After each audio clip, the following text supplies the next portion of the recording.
पाकिस्तान 'ਚ पंजाबी कॉन्फ्रेंसां ਦੇ ਸਭ ਤੋਂ ਵੱਡੇ ਨੈਟਵਰਕ पंजाबी नैशनलिस्ट फोरम ਵੱਲੋਂ जी आयां ਨੂੰ। अफगान, पख्तून, पश्तून, पठान नाम ਦੀ ਕੋਈ ਕੌਮ ਨਹੀਂ ਹੈ। कौम ਦੇ ਲਈ ਬੁਨਿਆਦੀ ਅੰਸਰ ਜ਼ੁਬਾਨ ਹੁੰਦਾ ਹੈ, ਜਦਕਿ ਸਾਨਵੀ ਅੰਸਰ ਮੁਸ਼ਤਰਕਾ ਜ਼ਮੀਨ, ਮੁਸ਼ਤਰਕਾ ਸਖਾਫਤ, ਮੁਸ਼ਤਰਕਾ ਤਾਰੀਖ ਹੁੰਦੀ ਹੈ। लेकिन अफगानिस्तान च रहने वाले ताजक, अजबक, तुर्कमान, फारसी जुबान कबाइल खुद नूं अफगान कहलवांदे ने।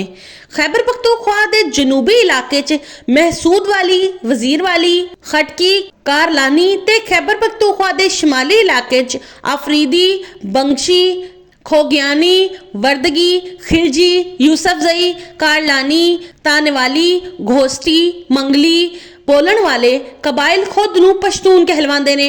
बलोचिस्तान दे शुमाली इलाके च काकड़ी ते शेरानी बोलन वाले कबाइल अपने आप नूं पश्तून कहलवांदे ने।